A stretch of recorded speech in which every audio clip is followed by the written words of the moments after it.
오늘 예배드리고 있는 우리 모두에게, 또한 우리가 모여있는 이 자리에, 또 우리 교회 공동체에, 또 우리가 걸어가는 곳곳마다 주님의 놀라우신 사랑이 함께하기를 진심으로 소망합니다. 최근 넷플릭스에서 더글로리라는 드라마가 인기를 끌었습니다. 다들 보셨는지요? 이 드라마는 이 고등학교 시절 학교 폭력을 겪은 문동은이라는 인물이 성인이 되어 자신을 괴롭혔던 가해자들에게 벌이는 복수 이야기를 담고 있는 드라마인데요. 드라마의 전반적인 내용을 조금 더 풀어 설명해 보자면, 먼저 드라마 안에서 주인공인 동은은 오직 복수를 바라보며 복수를 위해 살아가는 인물로 등장합니다. 그녀는 자신의 직업, 사는 곳, 하다못해 먹는 행위들까지 모두 복수를 위한 도구로 사용합니다.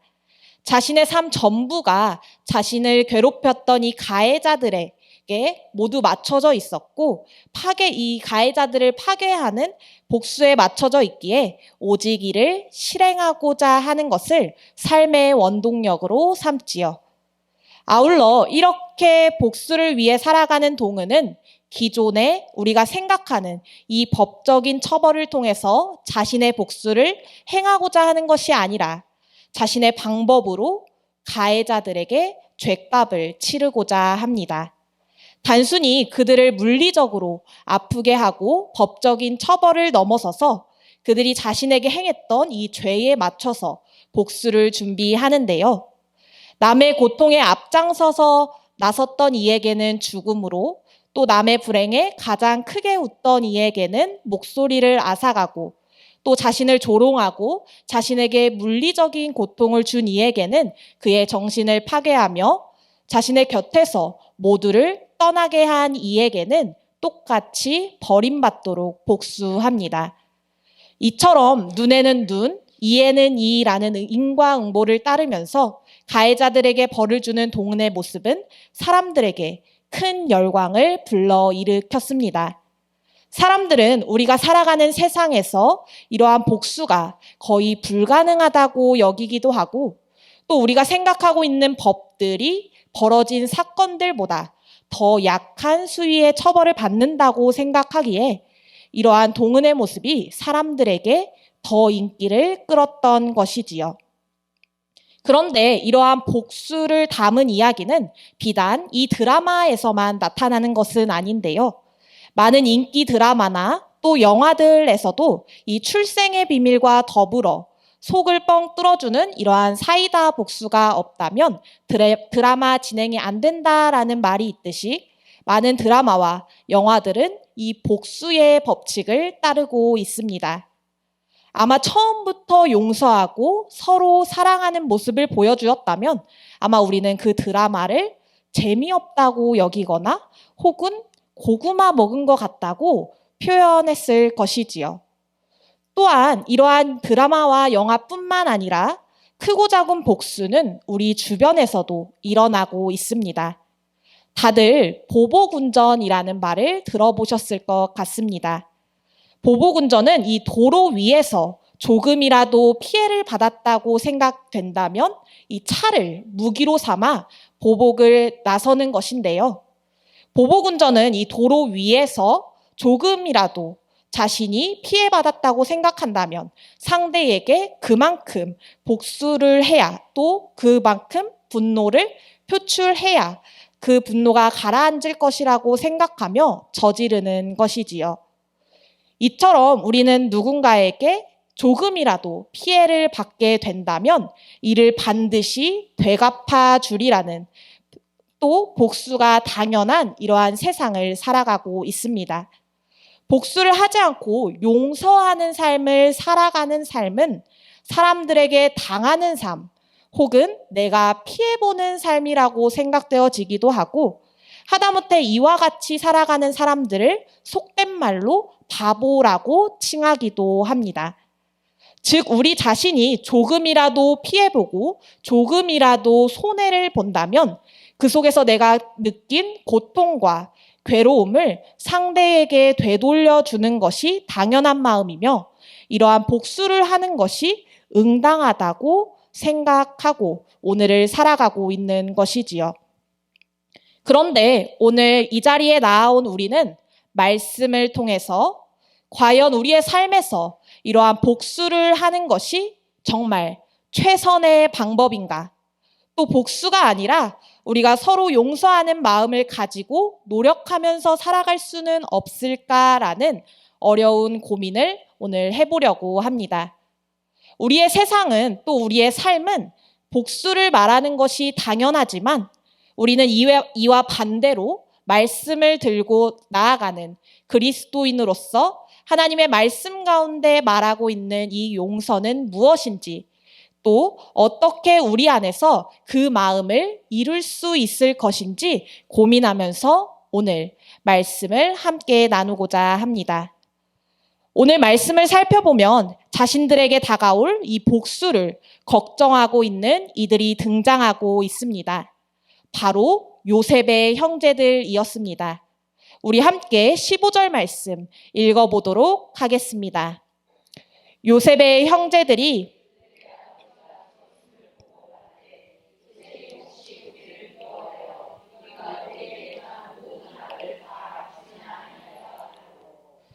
요셉은 굴곡이 많은 인생을 산 사람이었습니다.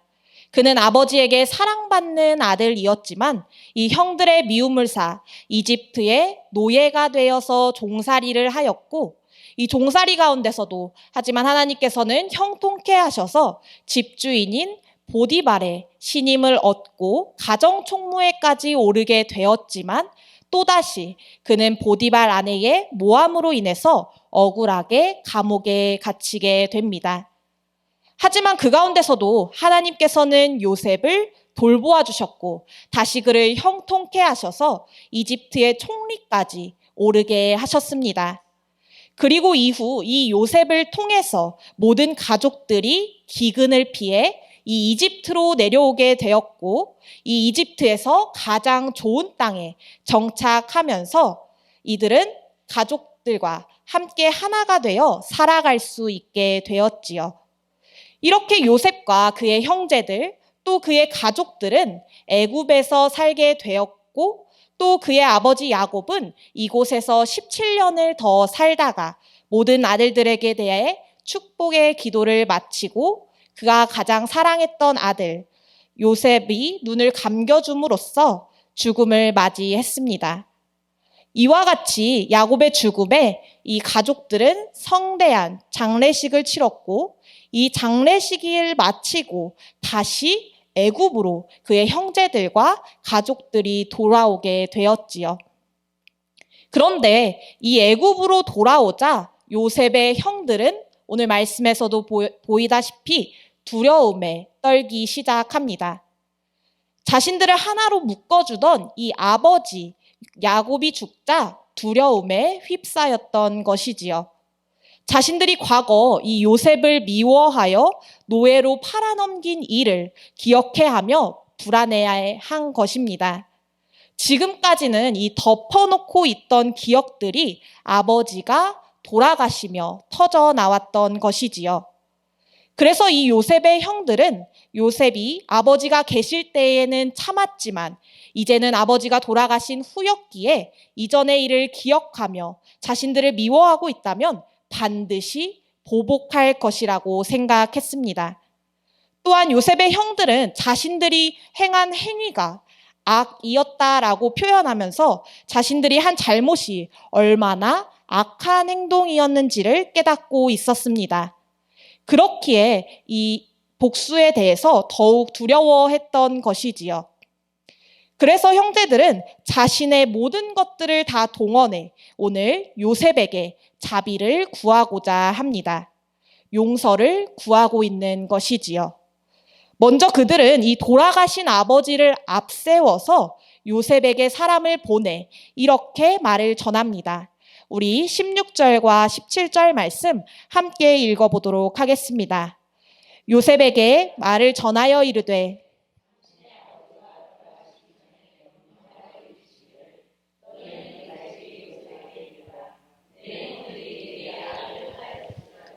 이제 바라건대 그들의 허물과 죄를 용서하라 하셨나니 당신 아버지의 하나님의 종들인 우리 죄를 이제 용서하소서 하매 요셉이 그들이 그에게 하는 말을 들을 때에 울었더라.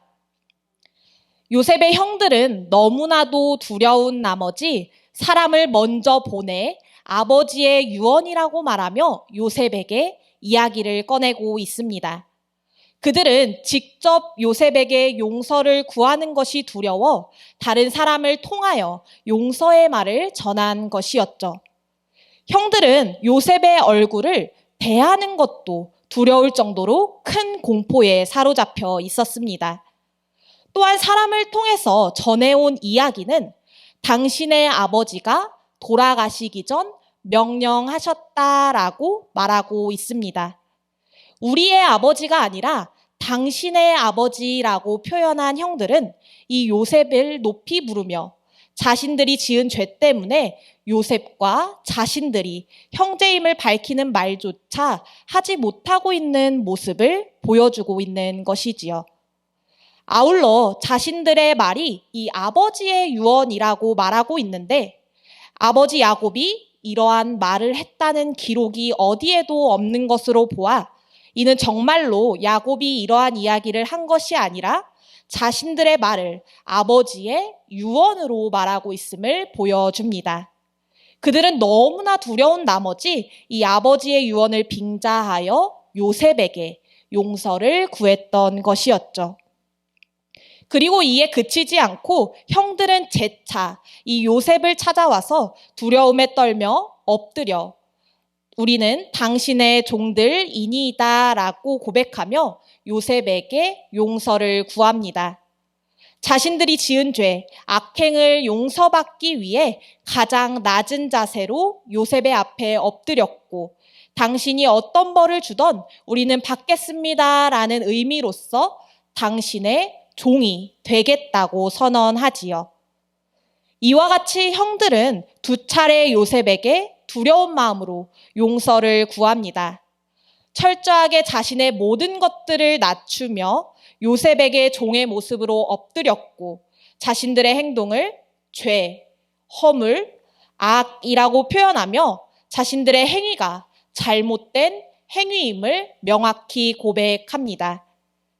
이렇게 용서를 구하는 형들을 보며 오늘 요셉은 어떠한 반응을 보이고 있습니까?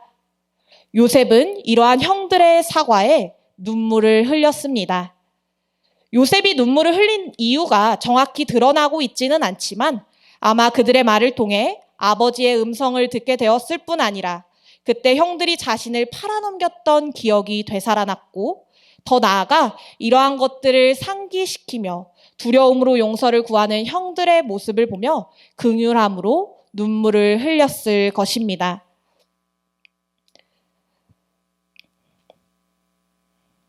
그리고 요셉은 이와 같이 형들에게 다시 이야기합니다. 우리 함께 한 목소리로 19절, 20절, 21절의 세 절의 말씀 함께 읽어보도록 하겠습니다.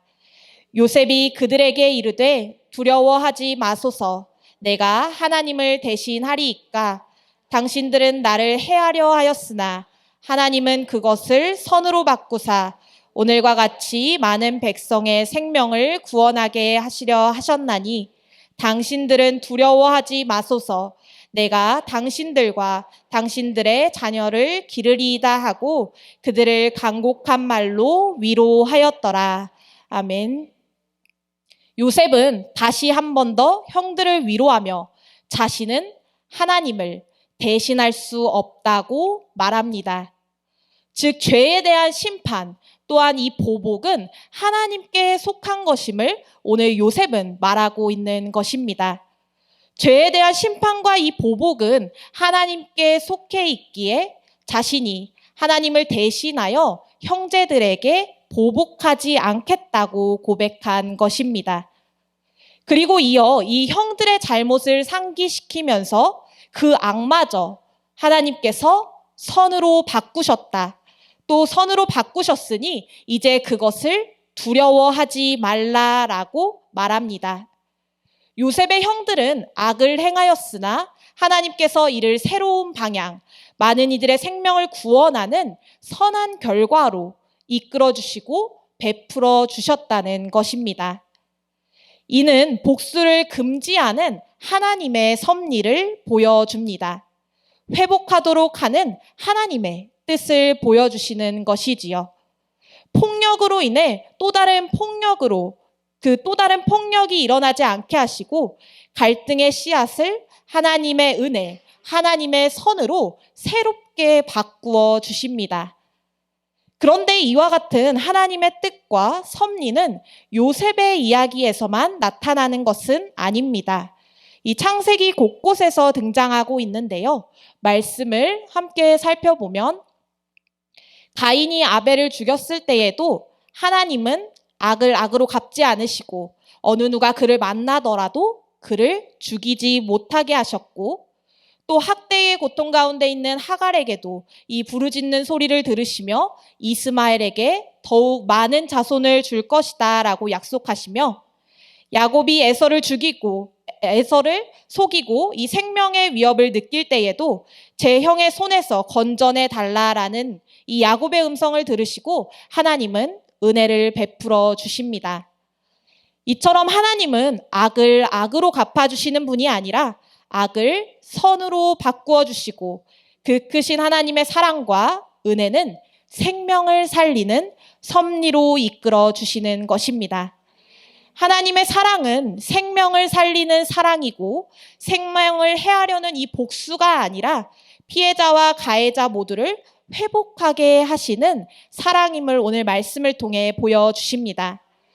이러한 하나님의 뜻을 순종하고 따랐던 요셉은 이어 이 형들의 자녀까지 또 이들의 형들의 생명까지 보호해 줄 것을 약속합니다.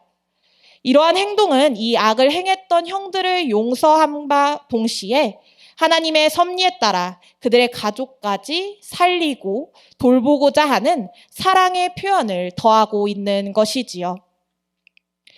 형들과 요셉의 오늘 화해 이야기, 또 요셉이 형들을 용서한 이야기는 창세기의 마지막 50장에서 드러나고 있습니다. 우리가 오늘 함께 읽은 말씀인 그리고 이 용서 이야기 후 요셉의 죽음으로 오늘 창세기가 끝이 나게 되는데요. 왜 창세기의 마지막 그리고 요셉의 인생의 마지막에 형들과 화해하는 또 형들을 용서하는 이야기를 배치했을까 생각해 보았습니다.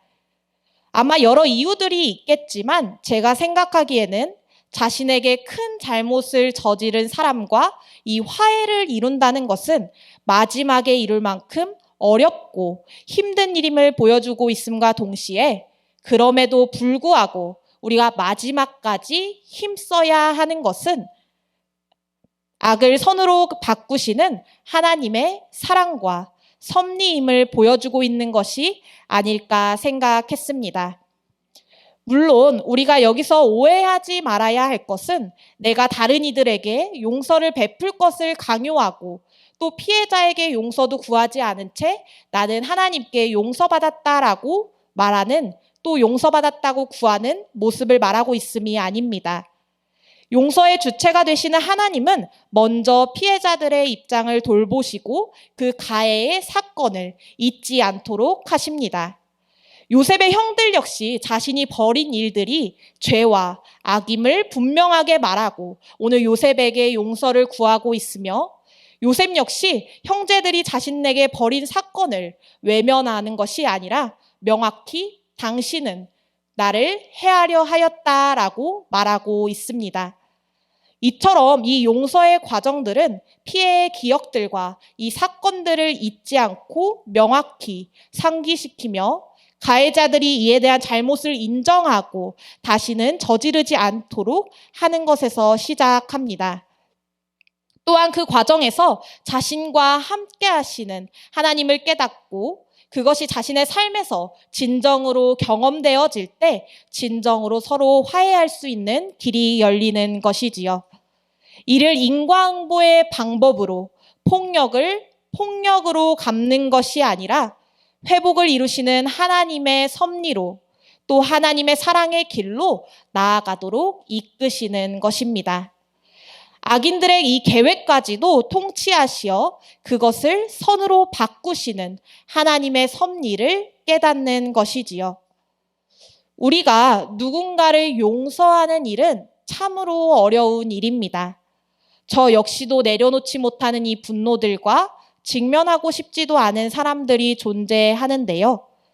그러나 오늘 이 말씀을 나누면서 내가 용서하는 것이 아니라 하나님이 모든 것을 하심을 깨달았습니다.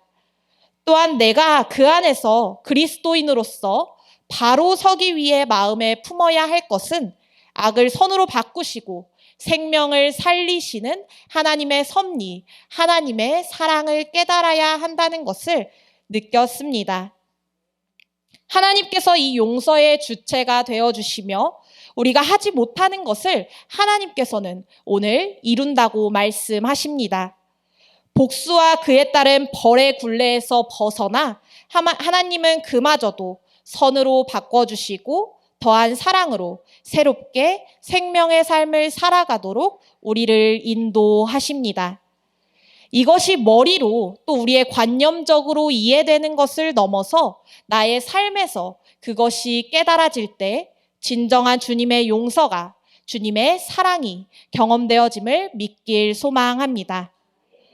사랑하는 성도 여러분, 오늘 말씀을 통해 생명을 살리시는 하나님의 사랑을 또 하나님의 섭리를 따라가는 우리 모두가 되기를 진심으로 소원합니다. 하나님이 바라시고 기뻐하시는 모습은 더 이상 파괴되지 않는 선순환의 생명의 굴레입니다. 서로를 마지막까지 돌보는 사랑의 모습입니다. 그 모습들을 우리 안에 지니고 우리가 품고 나아갈 때 우리가 하나님을 통해 경험되어졌던 이 용서의 경험이 또 우리 안에 채워짐을 믿으며 살아가기를 소망합니다. 끊임없이 악을 선으로 바꾸시는 하나님의 사랑의 손길을 경험하길 바랍니다. 오늘도 하나님은 우리에게 사랑의 손길을 끊임없이 내밀고 계십니다. 폭력을 악으로 갚는 이 세상의 논리와 이 굴레 속에서 그 사랑의 손을 붙잡고 주님이 이루어주시는 용서의 길로 끝까지 나아가는 우리가 되기를 소망합니다. 그 손을 붙잡을 때 비로소 그 악의 굴레, 그 폭력의 굴레가 깨어짐을 믿고 나아가는 저와 여러분, 끝까지 그 소망을 붙잡고 나아가는 우리가 되기를 이 시간 진심으로 기대하며 기도합니다. 우리 함께 기도하시겠습니다. 사랑의 하나님, 오늘도 우리에게 이 시간과 이 자리를 허락하여 주셔서 주님의 한없는 사랑을 경험하게 하심에 감사드립니다. 주님, 우리에게 경험되어진 하나님의 사랑을 서로에게 전하길 원합니다. 하나님이 바라시고 이끌어주시는 악을 선으로 바꾸어 주시는 그 사랑을 나누길 원합니다. 오늘날 악을 악으로 갚는 굴레 속에서 우리를 건져내 주시고 우리 가운데 찾아와 주시사 생명을 살리시는 하나님의 섭리를 우리 가운데 깨닫고 경험되도록 우리를 인도하여 주시옵소서. 마지막까지 하나님의 회복을, 생명을 살리며 나아가는 삶을 살아가게 하옵소서. 오늘도 우리를 그 길로 이끄시고 부르시는 사랑이 많으신 예수님의 이름으로 기도하옵나이다. 아멘.